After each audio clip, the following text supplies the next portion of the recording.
saya sopan. Macam mana persekitaran bahawa semua okey? Okey pun sejuk.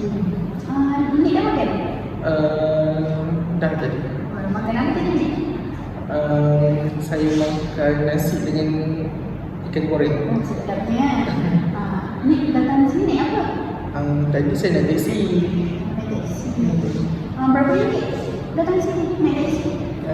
Dalam RM15. Ni Zakuan Aiman. Boleh saya panggil ni? Boleh. Sebelum kita mulakan, nama saya Nafisa. Awak boleh panggil saya Puan Hafizah lah. Jadi saya akan menjadi kaunselor pada hari ini. Ni pernah datang tak ke sesi kaunseling sebelum ni? Sebelum ni belum. Sebab kesini belum lah. Kalau sebelum ni saya selalu juga lah kesini dekat sekolah je. Apa yang memberitahu tentang kaunseling? Kaunseling mungkin tempat untuk kita dapat terima nasihat. Betul. Apa yang dia cakap tu betul. Jadi saya akan terangkan dengan lebih detail tentang kaunseling.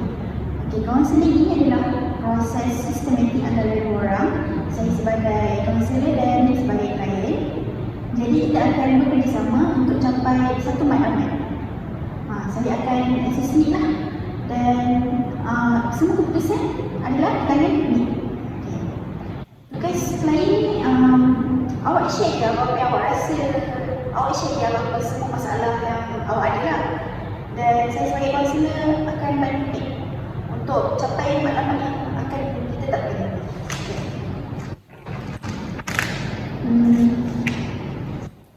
Sesi kaunseling ini di bawah etika kerahsiaan. Maksudnya apa yang dicerita ni takkan sampai ke orang lain lah. Kita akan habis sini je lah.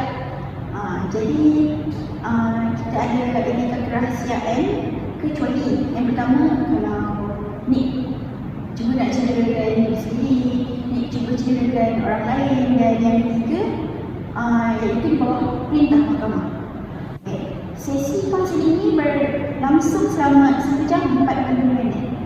Okey. Ada apa-apa soalan lagi sebelum kita mulakan?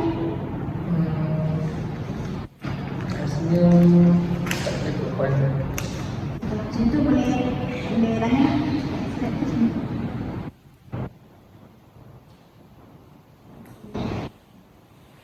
Tahun ni form berapa? Saya tingkatan 5 tahun ni. Jadi tahun ni dah SPM lah kan? Boleh nak cerita sikit tentang ni keluarga ni? Tentang diri saya anak kedua. Lepas tu saya ada 4 orang adik-beradik. Saya anak kedua kan. Yang pertama tu abang saya, dia umur dia 23. Lepas tu adik saya, bawah saya tu 2 orang tu masih sekolah rendah, 2 orang. Lepas tu saya punya abang tak bekerja. Saya pula masih tingkatan 5. Lepas tu saya dia buat kerja separuh masa juga. Lepas tu mak ayah saya pula dua-dua dah uzur. Ayah saya lagilah, ayah saya tu tak bangun dah. Mak saya masih boleh lah, macam nak tolong kemas rumah nanti, tengok-tengokkan adik. Mak tak bekerja lah. Mak pun tak bekerja. Ayah dah umur berapa tu? Ada sakit? Ayah saya tu dah umur 70 dah. Jadi dia datang ke sesi kaunseling ni atas arahan siapa? Ada yang refer ke? Pihak sekolah suruh saya datang ke pihak kaunseling sini lah.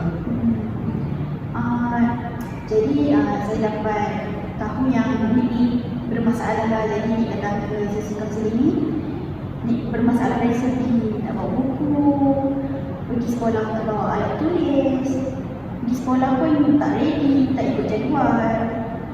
Jadi dah berapa lama masalah ni jadi dekat diri? Sebenarnya dah dalam daripada 3 tahun 4 lagi kan. Lama macam ni. Sebab sejak daripada ayah saya dah tak boleh nak bangun tu, tak boleh kerja, jadi saya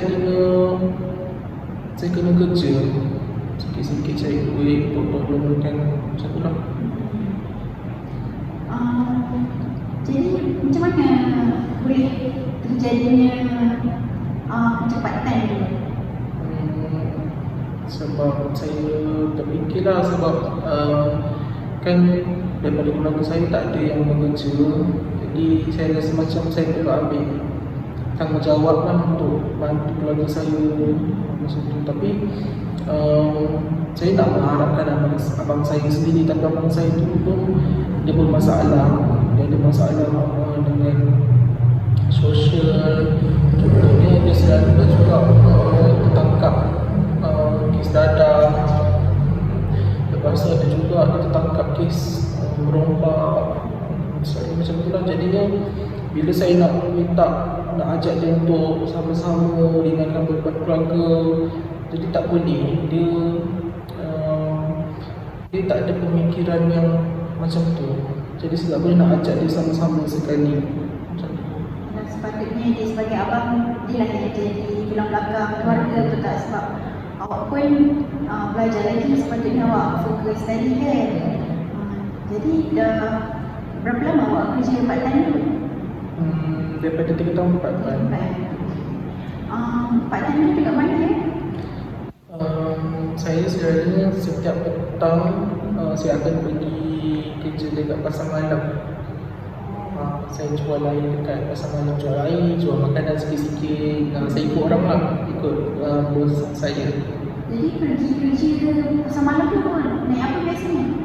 Selalunya bos saya datang ambil dekat rumah. Boleh ambil kat rumah. Kerja gaji situ macam mana? Dia ikut hari ke bulan? Kalau gaji tu sebenarnya ikut hari, tapi saya bagi tahu bos saya nak gaji saya tu dibagikan seminggu bagi supaya saya dapat duit banyak terus. Kiranya keluarga awak tahu lah yang awak kerja part time dan tak pergi sekolah tu. Betul. Okay, baiklah. Sebab kali itu kan tahun ni awak SPM kan, jadi awak sepatutnya fokus belajar, bukan kerja. Dan saya dapat tahu kan awak ni ada belajar top 3 kat sekolah, belajar tentang, belajar harapan. Jadi bila masalah terjadi, nama awak pun saya kena mention. Awak pun dah dapat 2 surat amaran. Kalau lagi sekali dapat surat amaran pun awak akan keluar, awak pun tahu kan begitu kan. Betul. Jadi saya tahu tak awak ni masih berminat juga nak ke sekolah ataupun tak minat nak terus kerja? Kalau bukan, saya rasa masih berminat lah. Sebab saya rasa masih ada harapan peluang saya nak berjaya. Tapi buat masa sekarang ni, saya lebih fikirkan keluarga saya. Saya tak nak bagi diorang rasa susah. Walaupun saya belajar, tapi saya nak juga bantu mereka.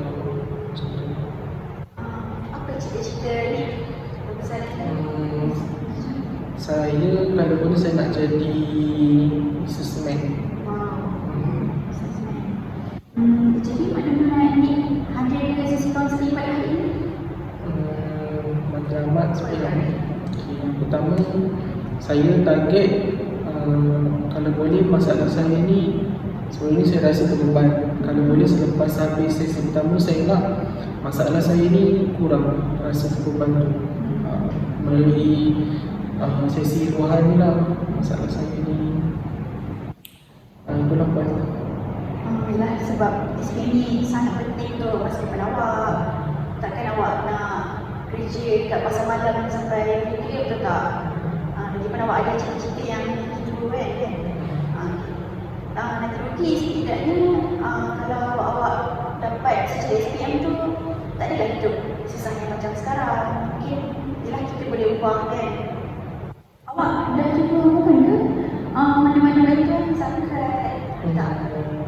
Sebelum tak ada Puan, sebab saya tak ada kenalan yang boleh bantu saya untuk mohon bantuan. Saya ada kawan tapi mereka pun dah tahu situasi saya, jadi mereka tak boleh nak buat apa, macam nak tolong, nak bagi duit pun diorang tak kaya juga. Saya pun bukan jenis yang meminta lah dengan diorang. Selagi saya boleh usaha, saya boleh sebut macam tu. Jadi mungkin awak boleh cuba mohon zakat. Jadi bila dapat bantuan zakat ni, mungkin ingatlah sikit beban awak sebab dapat bantuan kewangan kan, dapat bantuan dari segi bagi sekolah dan juga berkaitan barang-barang sekolah lah. Jadi awak tak perlu nak kerja part time ni, awak boleh fokus belajar pun tak? Awak boleh fokus untuk study tahun ni. Okay. Nampaknya kita punya sesi dah pun cukup 1 jam 45 minit. Boleh kita teruskan dengan sesi yang kedua? Boleh kan? Bila yang awak free? Saya rasa waktu macam minggu lah ke depan. Macam minggu kan? Jadi kita jumpa hari yang sama lah, Sabtu 10 pagi boleh? Boleh kan? Di sini. Terima kasih banyak.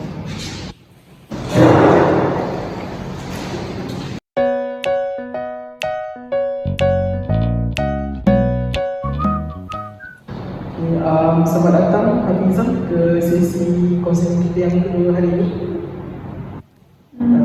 Bagus, hari ini awak menyempatkan masa, saya suka. Jadinya untuk sesi kali ini, saya nak tahu pula sedikit perasaan awak macam mana sebelum sesi sebelum ni, sesi pertama, dengan selepas sesi pertama tu, apa perasaan awak? Kalau macam waktu saya kerja part time tu, waktu saya selalu tak datang sekolah tu, emosi saya tak stabil. Saya selalu nangis seorang. Saya sedih lah, sedih sebab saya tak ada tempat nak mengadu. Saya tak tahu nak share problem dekat siapa, sebab kalau saya mengadu dekat kawan pun, yelah kawan tak boleh nak buat apa. Dan saya rasa macam saya ganggu dia orang. Jadi lepas saya dah hadir ke sesi kaunseling ni, saya rasa lagi lega lah sebab hilanglah sikit beban dekat dalam kepala. Dan saya pun dah ikut langkah-langkah yang kita ada bincang hari tu. Saya dah mula buat kerja sekolah, saya dah pergi sekolah ikut jadual. Jadi hidup saya ni tak adalah sedih macam yang dulu. Saya dah fokus belajar sekarang ni. Bagus. Jadi boleh kata kita punya sesi satu sebelum ni hampir berjaya lah.